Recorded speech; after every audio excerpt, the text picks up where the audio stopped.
Je suis Emmanuel Mar, je suis co-réalisateur du film Rien à foutre, qui est en compétition à la 13e édition de My French Film Festival. Et je suis Julie Lecoustre, co-réalisatrice de Rien à foutre.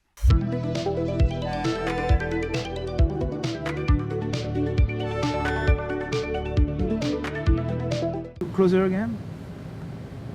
No, come on. Would you like some coffee?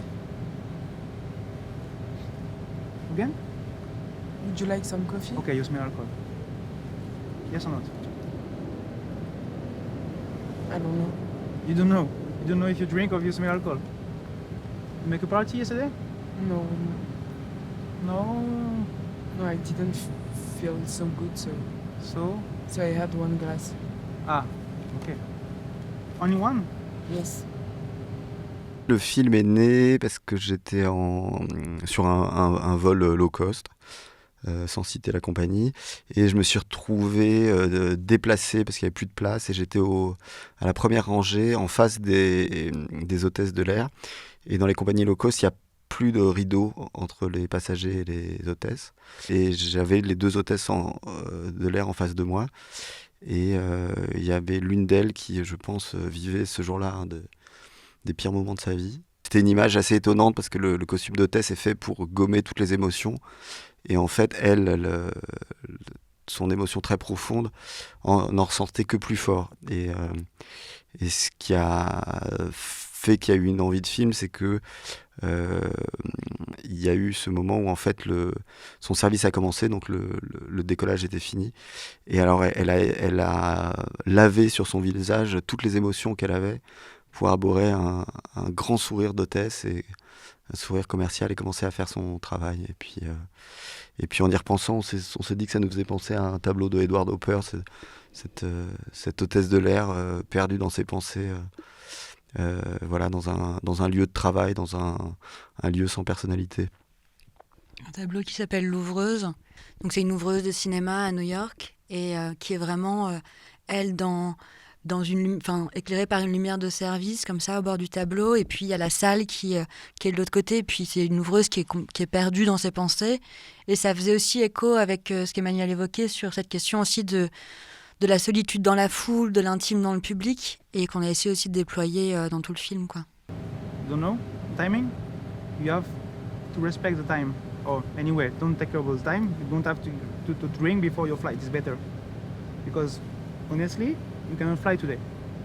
No, I swear I can fly.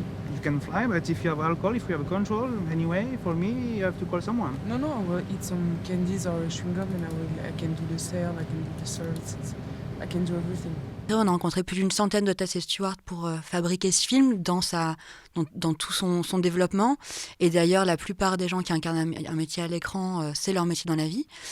Et nous, on a surtout vu énormément d'amour du métier par ceux qui l'exercent, mais par contre, une obligation aujourd'hui de l'exercer dans des conditions qui, elles, sont déplorables. Enfin, il y a une espèce de broiement comme ça, où en fait, on crée un climat de suspicion en permanence, un climat hyper pressurisant. Donc, le métier en lui-même, je pense qu'au contraire, il est énormément... Enfin, il y a beaucoup d'amour aussi de ça, mais par contre, c'est plus la manière dont aujourd'hui ces métiers sont ubérisés, précarisés, pressurisés, qui, elles, sont dénués de sens pour le coup. C'est des métiers qui, bizarrement, ont, je pense, énormément de sens, mais qu'on vide de leur sens, en fait. C'est plus ça. Quand vous prenez un avion, vous remarquerez qu'au décollage et à l'atterrissage, il y a toujours un énorme silence, en fait. Les gens ne parlent pas, il y a toujours un moment de silence. On oublie que les hôtesses ne sont pas là pour juste vendre des snacks Pringles et des cafés solubles, mais aussi, très simplement, quand vous avez votre ceinture qui n'est pas attachée, s'il y a une dépressurisation, voilà, vous pouvez vraiment vous fracasser le crâne contre le coffre à bagages, quoi. La vie des hôtesses de l'air de low cost est comme un miroir extrêmement grossissant de plein de choses que vivent une génération qui entre sur le métier du travail, quoi. Quand je disais tout à l'heure qu'on a rencontré plus d'une centaine d'hôtesses et stewards, c'était autant les rencontres qui ont aussi nourri l'écriture que le casting, que après le partage qu'on a eu sur le tournage. On crée ensemble l'effet de réel.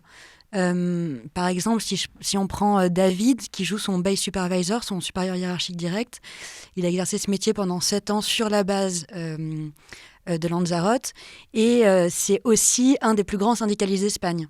Donc en fait, on a aussi beaucoup travaillé avec des gens qui ont à la fois un amour de leur métier, mais aussi une extrême lucidité sur la manière dont ils sont poussés à le faire aujourd'hui. Et en fait, on allait chercher dans ces frictions-là, en fait, dans toutes ces procédures qui aujourd'hui contraignent et régissent ce métier, qu'est-ce qu'elles veulent dire aussi de notre monde et qu'est-ce qu'elles veulent dire de la manière dont on exerce aussi ce métier aujourd'hui. On travaille aussi de manière extrêmement documentaire, on travaille en toute petite équipe, réduite, on est généralement 5-6 sur le plateau. Enfin, on travaille quasiment exclusivement en lumière naturelle. Dans des décors, on n'a pas toujours des autorisations. On va faire des vraies fêtes à Lanzarote. Enfin, donc voilà, c'est aussi une plongée d'ailleurs dans laquelle Adèle aussi, Adèle Exarchopoulos, a vachement l'a plongée avec nous. Okay. All those emotions you have, you need to leave it behind. Okay. Don't think about your personal life. Don't think about anything which might disturb you. Just focus, and it's all about those 30 seconds. There is nothing else. Yeah. The question is to be here now. So there is no past, there is no future. It's just you as a cabin manager in this precise moment. Okay. And here, in front of you, nobody cares about your personal life or your personal issues or what you did yesterday or this morning or what you're going to do tomorrow. La rencontre avec Adèle, elle s'est faite assez tardivement en fait sur le projet. Le film était déjà financé. À l'époque, on cherchait une vraie hôtesse de l'air ou un visage peu connu. Pour un peu reprendre la genèse, Adèle Exarchopoulos, c'est le seul nom qu'on n'avait jamais prononcé. Au tout début, quand on a rencontré la directrice de casting, Ija, elle nous avait dit mais s'il y avait un nom, un visage qui pouvait être évocateur de cette recherche, qui ce serait. Et en fait, le nom qui a été prononcé a toujours été Adèle. Mais c'était plutôt une boussole, en fait, dans cette recherche. On a rencontré beaucoup d'hôtesses, certaines avec qui on a vraiment noué une relation. Et puis il y avait quelque chose qui manquait, comme quelque part, le fait de travailler avec l'une d'entre elles n'aurait été que raconter une partie d'une histoire. Et quelque part... Adèle a aussi amené ça. Elle a aussi amené le fait que elle est presque le réceptacle de tous les récits qui nous ont été confiés, qui lui ont été confiés aussi. Adèle a accepté de nous rencontrer, en plus sans lire de scénario, parce qu'on voulait pas qu'elle lise le scénario. Et en fait, quand elle est entrée dans le café, il y a eu un espèce de flash, parce qu'elle était pas maquillée, elle était le matin, et je l'ai vue, et il y a eu comme un truc en disant « Ah merde, putain, c'est Cassandre, elle est là ». Et ça fait un peu cliché, mais il y avait quelque chose quand même vraiment de...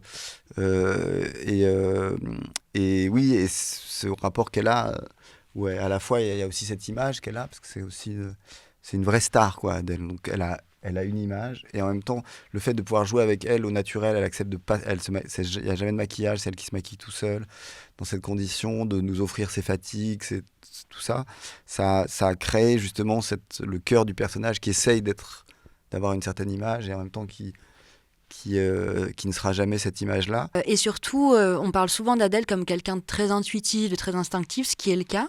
Et c'est ce qui fait aussi que c'est quelqu'un de brillant en improvisation. Mais c'est aussi une comédienne qui est incroyablement technique. Enfin, nous, c'est aussi ça qu'on a découvert avec elle, quoi. Qui a une conscience du cadre, du son qui est extrêmement naturelle, en même temps extrêmement précise, et qui est capable d'avoir une espèce de switch immédiat. On parle pendant les prises, elle ne cille pas, et puis immédiatement, elle est capable de proposer quelque chose alors que le plan n'a pas été coupé. Enfin, et donc, nous, on a aussi vachement été impressionnés par ça, quoi. Il y a quelque chose qui l'a touché profondément dans le film et dans le personnage.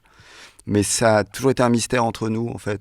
On en a parlé, mais il y a quelque chose quand même qui était très mystérieux. Et c'est vrai que nous, on trouve que c'est extrêmement beau justement de travailler avec un acteur, non pas où on va chercher à construire un truc précis qu'on va développer, mais où il y a un désir mystérieux. C'est ça qui est hyper beau dans un film, c'est qu'à un certain moment, nous, on passe 3 ans avec un personnage, et puis il y a quelqu'un qui arrive et qui prend ce personnage et qui vous le transforme et qui en révèle quelque chose d'encore plus beau, en fait. Adèle a aussi amené au personnage un regard aussi, il y a beaucoup plus de tendresse et d'amour aussi, À l'époque, on avait écrit un personnage qui était un peu plus dur, et elle aussi a amené, alors en passant, enfin je suis pas sur le côté charnel et corporel, mais simplement, mais elle a vraiment aussi amené une dimension plus tendre, et son propre humour aussi, parce que c'est quand même quelqu'un d'extrêmement drôle dans la vie.